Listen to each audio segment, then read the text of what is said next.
Hey everybody, how's it going? So, just wanted to do a little update of what I've been working on. This is a Carcharodons Sternguard Sergeant, Combi Flamer Power Fist, and he's all done. He's on a deck plating base, so it looks like he's inside some facility or a starship or whatever. And I did some blood effect on him with, to me, a clear red. Other than that, he's painted up like a Carcharodon, dark gray, kind of an off black shoulder pad, which you can just do a pure black, or you can mix it. I mix it with storm vermin gray. And then for the white on the faceplate of the helmet, I did that with Rakarth's flesh and ceramite white. So, pretty straightforward as far as Carcharodon color scheme goes. The Carcharodon color scheme is something I've liked since we first got our glimpses at the Carcharodons Astra. So, when they were space sharks, wasn't a big fan of them, but the retcon into Carcharodons, I'm a big fan of them. It's not even the name thing, it's the look and the fluff. So, what I did do is I gave them this helmet crest and I painted that red as kind of a homage to the space shark scheme because the space sharks had a red stripe going down the helmet. And I put on the helmet scroll work, which is the only thing I don't really like about this Sternguard helmet on here, is having a scroll work piece on your forehead. But I put in Roman numerals 19, a nod of the head to the fact that they are basically Raven Guard's successors.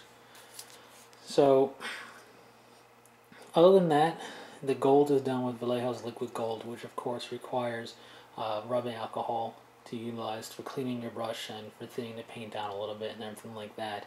If you use water, you'll ruin the paint. So I did that for the gold, because it's the best way to do gold in my opinion. And then for the gore effects, like I said, not shed, but what I said was to me a clear red.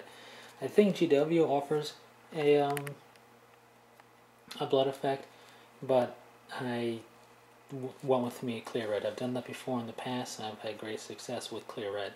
It dries glossy, so that's not an effect that I did afterwards, is how it dries. I recommend doing a varnish over your model first, a matte varnish.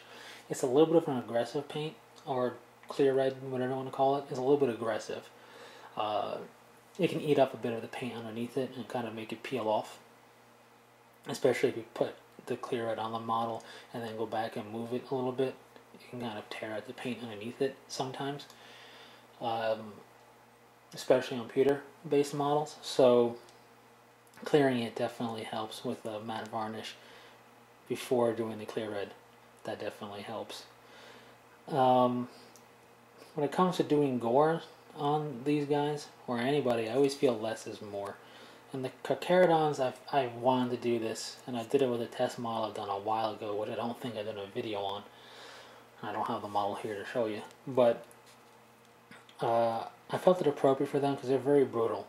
They're very brutal in their fluff, but it's all calculated when you read their fluff. They're in stillness, watching their prey, and then bursts of furious activity of just violence, and then calmness again. So I really like that about the Carcharodons fluff. Now everything on here is from the Sternguard kit. It's a really nice kit. I really like it a lot. I equipped in Combi Flamer with a Power Fist because I wanted the Sergeant to have something that could deal with anything in close combat. And with a Flamer, I wanted him to be able to just burn through, if necessary, squads of infantry. And the whole idea is that if I were to have a squad of these guys, there would be a couple more Combi Flamers and then a couple of Combi Melters to back it up, or Combi Plasma really to back it up. The idea of them clearing corridors that way, I think, works best in my mind. Just something I would have done, but it's just one dude. Now, when it comes to using, to me, a clear red, let me go back to that because that's kind of the issue here.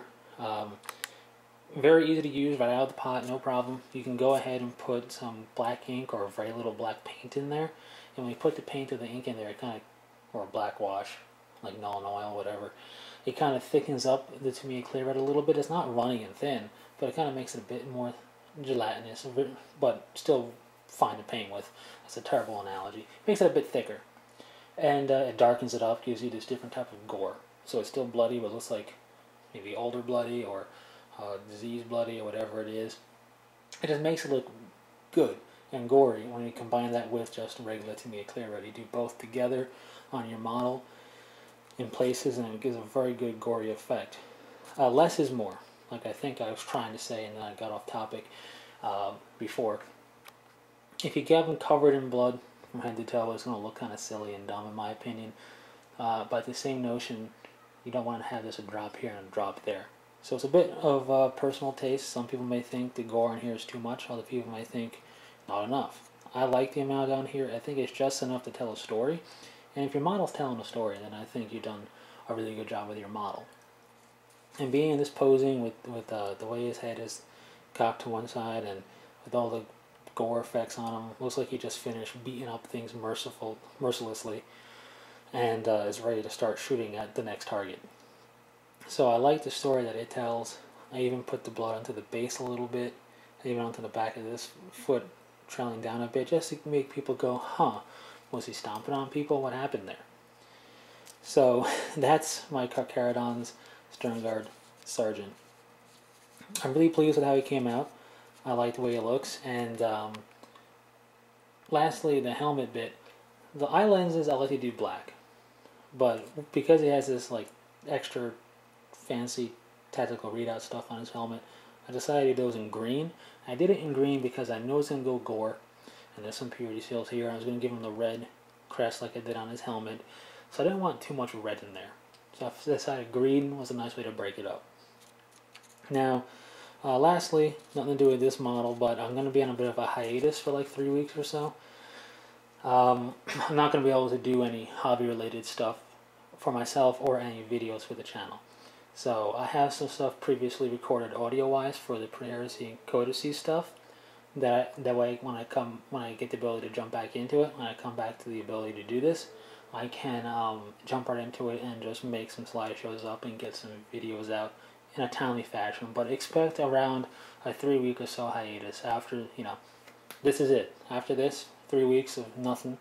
And then I will be back though. I'm not going to drift off for another year or so. So I just wanted to put that out there, because I have been getting some content up decently enough recently, and it's just going to be a random stop for like 3 weeks. But nothing bad. I just won't have the ability to do any videos or any hobby-related stuff for a few weeks. Anyways, thanks for sticking through with that update, which is going to be completely pointless once I put a video up after this. But for the 3-week time, it'll have a point. So anyways, yeah, that's it for my little update, and this is my Carcharodons Sternguard Sergeant. Big fan of that chapter. Anyways, thanks for sticking through it, and until next time, take it easy.